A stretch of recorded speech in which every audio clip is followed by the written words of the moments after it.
गुरु प्यारी सात संगत जी, आप सभी को राधा स्वामी जी।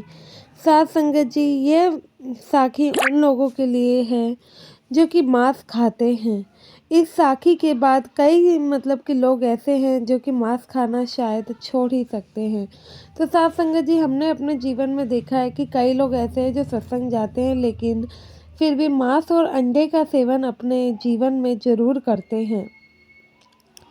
तो सात संगत जी, और कई बार ऐसे भी लोग आपने देखे होंगे जो कि मांस का सेवन तो करते हैं लेकिन सप्ताह में कुछ चुनिंदा दिन होते हैं जैसे कि मंगलवार, वीरवार, शनिवार, ऐसे दिन में वो लोग मांस नहीं खाते हैं सिर्फ यह सोचकर कि वह दिन अच्छे नहीं हैं। बल्कि हमारे सद्गुरु जी हमें यह फरमाते हैं कि कोई भी दिन, कोई भी समय शुभ या अशुभ नहीं होता है, हर समय मालिक का होता है, तो वह समय अच्छा ही है। तो ऐसा नहीं है कि आप सोमवार या बुधवार मांस का सेवन कर रहे हैं तो आज सोचते हैं कि आज दिन सही है लेकिन मंगलवार मांस का सेवन करने से कुछ बुरा घटित हो जाएगा, नहीं। क्योंकि परमात्मा तो हर वक्त, हर समय हमारे साथ है, तो यह सोच बिल्कुल ही गलत है। तो सात संगत जी, एक बार की बात है, एक गांव में एक पूरा परिवार रहता था। परिवार में माता, पिता और इनके 3 बच्चे थे। एक दिन माता जी अपने तीनों बच्चों को लेकर मार्केट जाती है।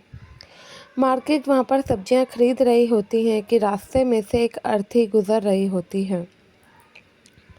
अब गलती से जो माता जी का छोटा बेटा था वह अर्थी को हाथ लगा देता है, जिसको देख माता जी काफ़ी उस बच्चे पर गुस्सा करती हैं और उन पे चिल्लाती भी हैं, बल्कि इतना गुस्सा हो जाती हैं कि गुस्से में उस बच्चे पे हाथ तक उठा देती है। तो साथ संगत जी, उस समय तो बच्चा रोते रोते घर आ जाता है, लेकिन वह लोग मांसाहारी थे। शाम तक कि माँ चाहती है कि बच्चे का मूड ठीक हो जाए, इस वजह से माँ घर में चिकन बना देती है। जब घर में चिकन बनता है तो बच्चा सब कुछ देख रहा होता है।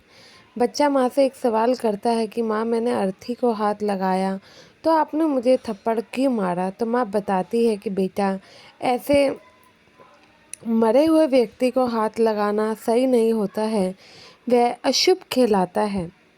माँ बच्चे को कुछ इस प्रकार बताती है तो बच्चा चुपचाप सुन लेता है। तो कहता है कि माँ, ऐसे अशुभ कैसे हो सकता है?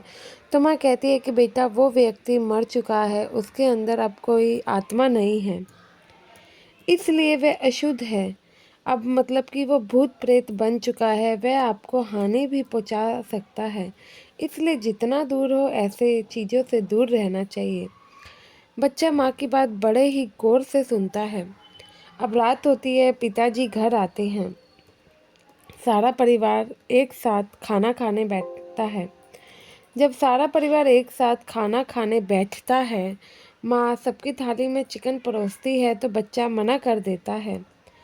माँ कहती है, क्यों, क्या हुआ? आज तुम चिकन खाने से कैसे मना कर रहे हो? तो बच्चा फिर वहाँ से खड़े होता है और जवाब देता है कि माँ, जब मैंने रास्ते में आज एक मरे हुए इंसान को छुआ तो आपने कहा कि यह अशुद्ध है, इसको हमें नहीं छूना चाहिए, इससे हम पे परेशानियाँ आ सकती है।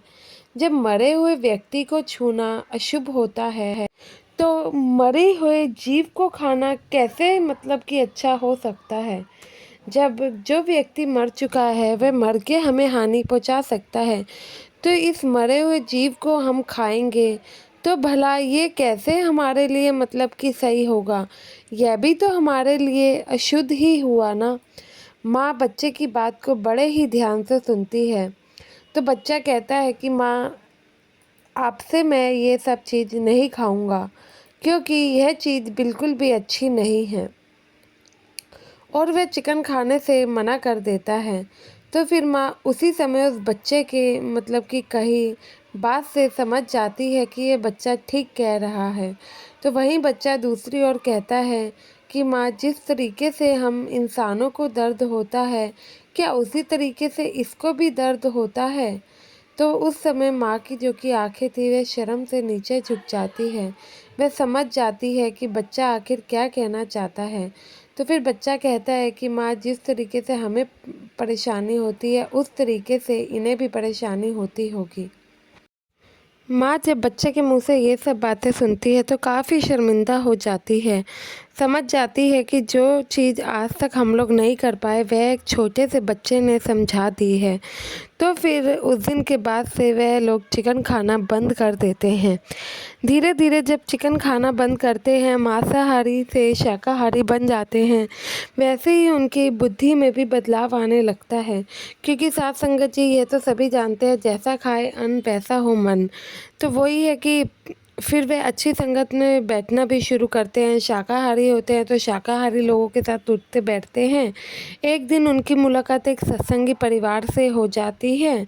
तो वह बीवी सत्संगी परिवार में, जो कि मतलब कि एक सत्संगी बीवी थी, उनके साथ सत्संग आना जाना शुरू करती है। तो फिर यह घटना वह अपने उस बीवी को बताती है कि ऐसे ऐसे वह मांसाहारी से शाकाहारी बने। तो साथ संगत जी, आज के समय में जो बीवी मांसाहारी थी वह बताती है कि वह जब से मांस खाना छोड़ी है और सत्संग भी जाना शुरू करी है, काफ़ी जीवन में उन्होंने बदलाव देखे हैं। तो साथ संगत जी, आप लोगों से भी यही कहना चाहूँगी, जो भी संगत मांस खाती है वह बिल्कुल ही गलत है। हमें ऐसी चीज़ों का सेवन नहीं करना चाहिए। किसी को हानि पहुँचा के हम कभी भी मतलब कि अपने लिए अच्छा नहीं कर सकते हैं। वीडियो अच्छी लगी हो तो लाइक ज़रूर करिएगा।